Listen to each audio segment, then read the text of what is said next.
Bonjour à tous, bienvenue dans cette nouvelle vidéo où nous allons traiter de pliométrie et de préparation physique.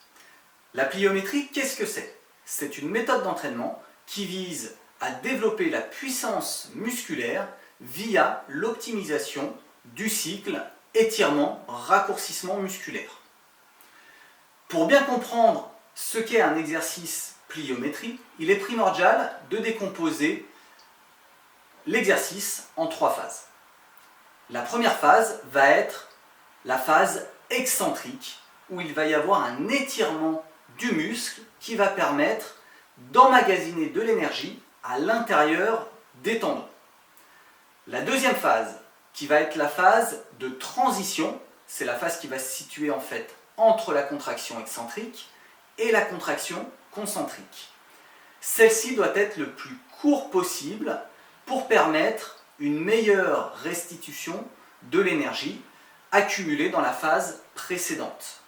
Si cette phase est trop longue, il va y avoir dissipation de cette énergie et donc l'effet pliométrique sera beaucoup moins important. Et enfin, la troisième phase, qui va être une phase concentrique, ou la phase de décollage si vous préférez, où il va y avoir en fait la restitution de l'énergie emmagasinée dans les tendons pour créer du mouvement et optimiser ce mouvement en termes de vitesse et de force. Donc finalement, la pliométrie va enseigner à vos muscles d'être plus forts et plus rapides, tout simplement. Pour bien comprendre ce vers quoi il faut tendre quand on parle de pliométrie optimisée, nous allons prendre l'exemple avec un exercice de rebond en pied, mais avec des critères de réalisation différents pour pouvoir voir vraiment les différences. Donc l'exercice, il est tout simple. Premier exemple, l'exercice pliométrique sera relativement efficace.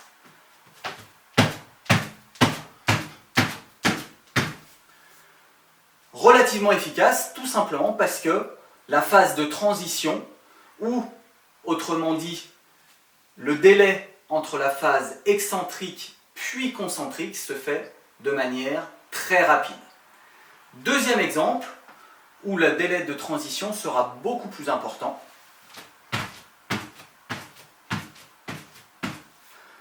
Délai de transition beaucoup plus important, donc perte d'énergie emmagasinée dans les muscles dans la phase excentrique, donc effet pliométrie beaucoup moins efficace. Pour mieux comprendre ce qui va se passer finalement à l'intérieur des muscles quand on va faire de la pliométrie, nous allons faire l'analogie en fait avec un élastique. Donc vos muscles vont réagir comme un élastique.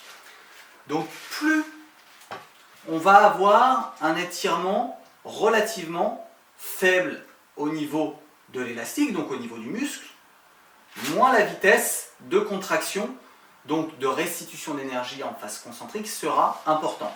Par contre, plus on va étirer le muscle en phase excentrique, plus la vitesse et la force de restitution d'énergie sera importante.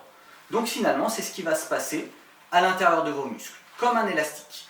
Maintenant, nous allons donc parler des bénéfices d'un entraînement en pliométrie sur le plan physiologique.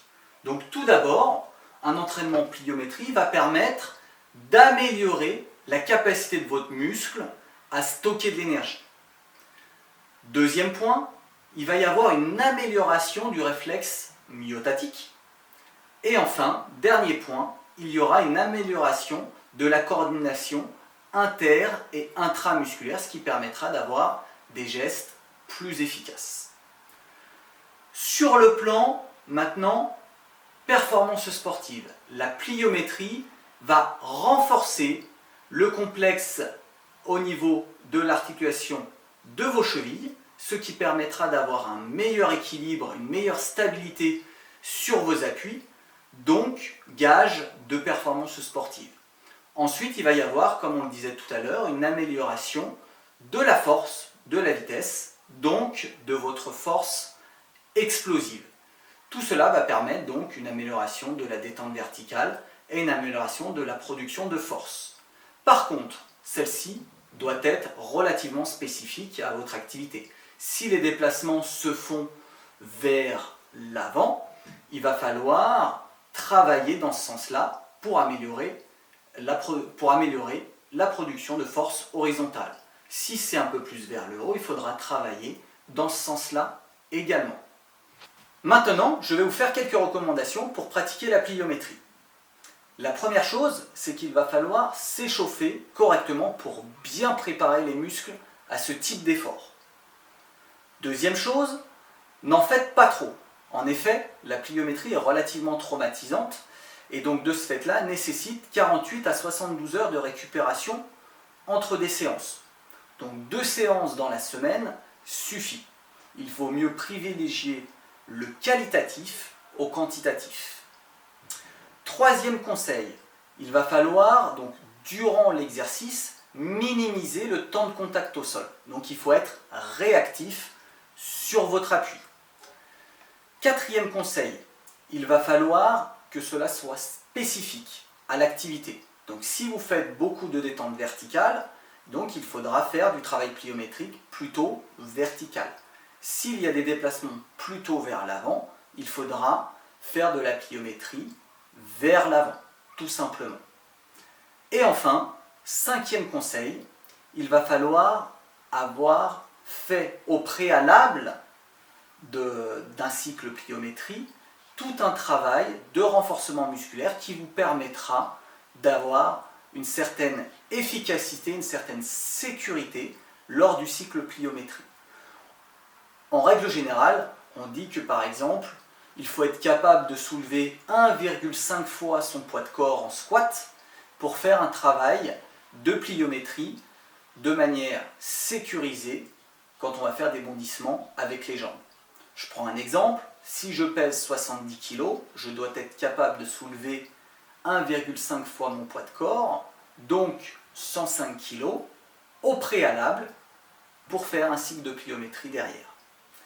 J'espère que ces petits conseils vous permettront d'y voir un petit peu plus clair sur cette notion de pliométrie. D'ici là, portez-vous bien.